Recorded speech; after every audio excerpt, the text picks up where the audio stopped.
frappé de ces raisons, mais dont l'impossibilité de destruire les commissaires sans une longue discussion dans l'Assemblée. Le comité put tout concilier, car on n'avait pas de temps à perdre. Détermina de prendre le général dans l'Assemblée même. Dans cette vue, il proposa para à la Convention comme général en chef et donna le commandement à Napoléon, qui par là se trouvait débarrassé de 3 commissaires sans qu'ils ont à se plaindre.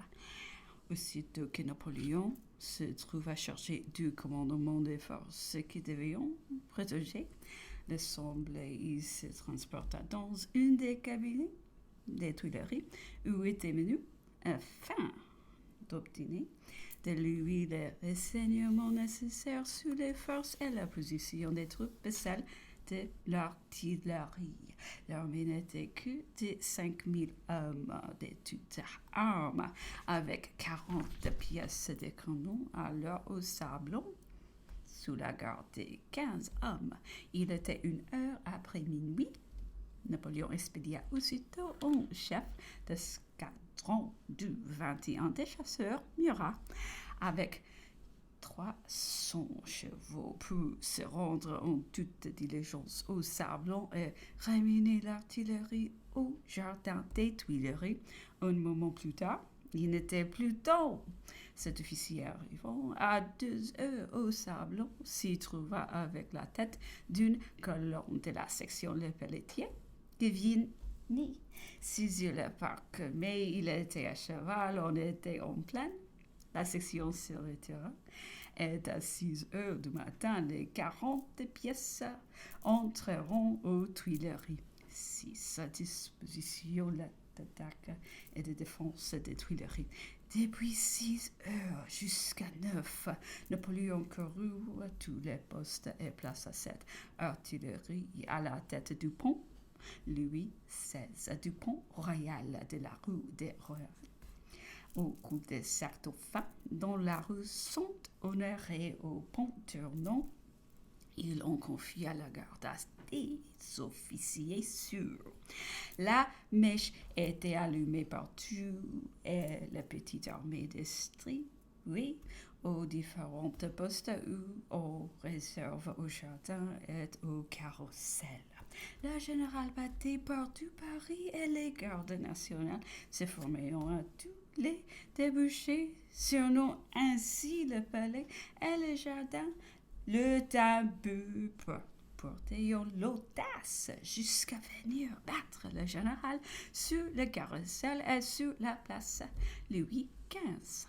Le danger était imminent. 40 000 gardes nationaux, bien armés, organisés depuis longtemps, se présentaient armés contre la Convention. Les troupes de ligne chargées de la défendre étaient peu nombreuses et pouvaient être facilement entraînées par le sentiment de la population qui les environnait.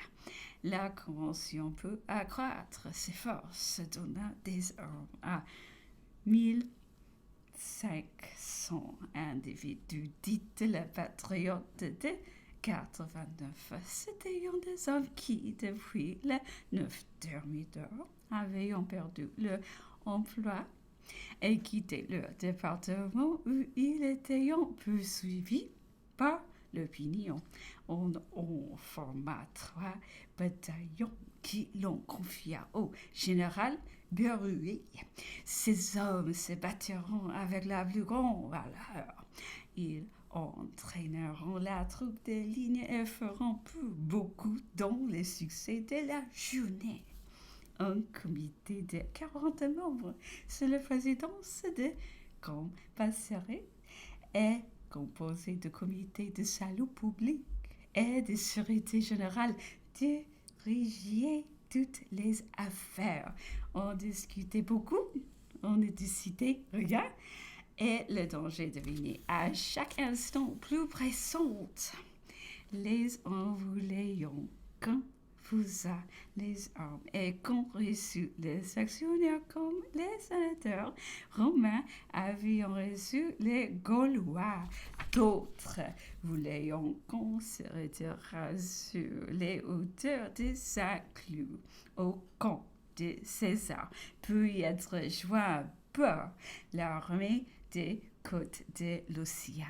D'autres voulaient qu'on envoyât des députations aux 48 sections pour le faire diverses propositions.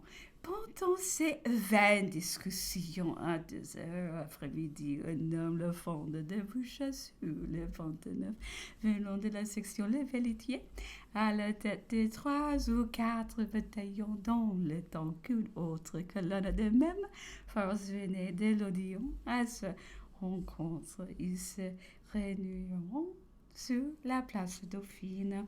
Le général Lecarteau, qui avait été placé au Pont-Neuf avec 45 hommes et 40 pièces de canon, ayant l'ordre de défendre les deux côtés du pont, quitta son poste. Il se replia sous les guichets. En même temps, au bataillon des gardes nationaux venait occuper le jardin de l'Enfant. Il se disait affectionné à la Convention et pourtant saisissait ce poste sans ordre. D'un autre côté, Saint-Roch, le théâtre français et l'hôtel de Noailles étaient occupés en force par la garde nationale. Les postes opposés n'étaient séparés que de 12 à 15 pas. Les sectionnaires envoyaient des femmes à chaque instant où se présentaient eux-mêmes sans armes et les chapeaux en l'air pour fraterniser avec la ligne. 7 combats de 13 vents de demi-heure. À chaque instant, les affaires empiraient. À 3 heures, Daniquin, général de section, envoyait un parlementaire soumet la convention d'éloigner les troupes qui menaçaient le peuple et de désarmer les terroristes. Ce parlementaire traversa les postes, les yeux bandés, avec toutes les formes de la guerre. Il fut introduit ainsi au milieu du comité des 40, qu'il aime beaucoup par ses menaces.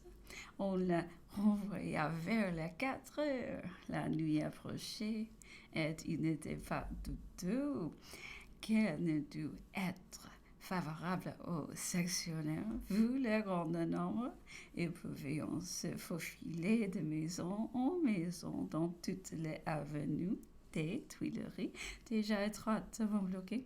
À peu près à la même heure, on apporta dans la salle de la Convention 700 fusils, des gibernes et des cartouches pour armer les conventionnels eux-mêmes comme corps de réserve, ce qui en alarma plusieurs qui ne comprendront qu'alors la grandeur du danger où ils étaient.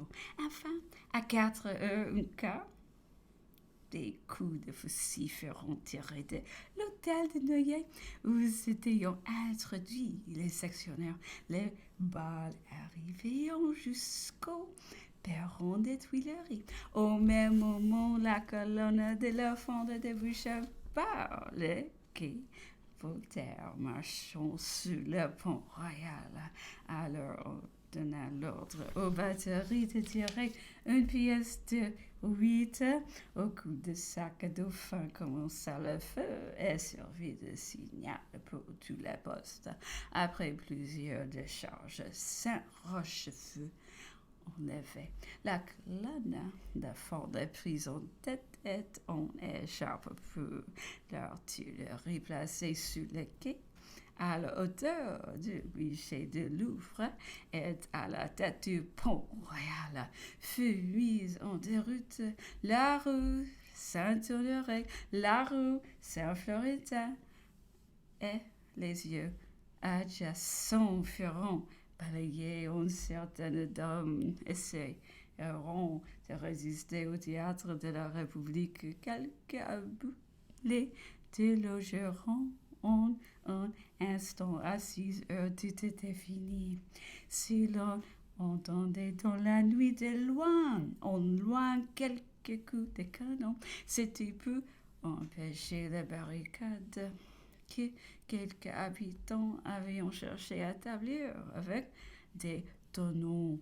Il y eut environ 200 tués ou blessés du côté des sectionnaires et presque autant du côté des conventionnels. La plus grande partie de ceux-ci aux portes de Saint-Roch.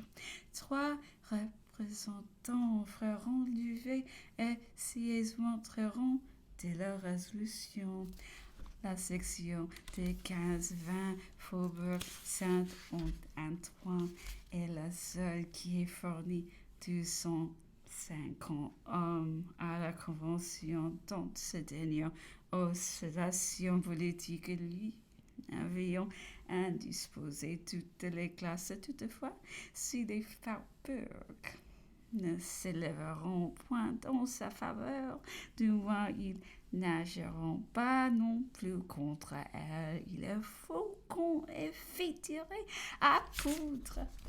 Au commencement de l'action, cela ne survit qu'un ardeur des sectionnaires est à compromettre les troupes. Mais il est vrai que le combat, une fois engagé de succès, n'étant plus douteux, alors on ne tira plus qu'à poudre. 8. Le 14 Vendémiaire, il existait encore des rassemblements dans la section La Pelletier. Le 14 au matin, des colonnes déboucheront contre eux par les boulevards, la rue de Richelieu et le palais royal. Des canons ayant été placés aux principales avenues. Les sectionnaires feront promptement déloger et le reste de la journée fut employé à parcourir la ville, à visiter les chefs-lieux de section, à ramasser les armes et à lire des proclamations. Le soir, tout était rentré dans l'ordre et Paris se trouvait parfaitement tranquille. Lorsqu'après ce grand événement, les officiers de l'armée de l'intérieur furent présentés encore à la convention, celle-ci par acclamation nommant Napoléon général en chef de cette armée. Barras, ne pouvant cumuler plus longtemps le titre de représentant avec des fonctions militaires.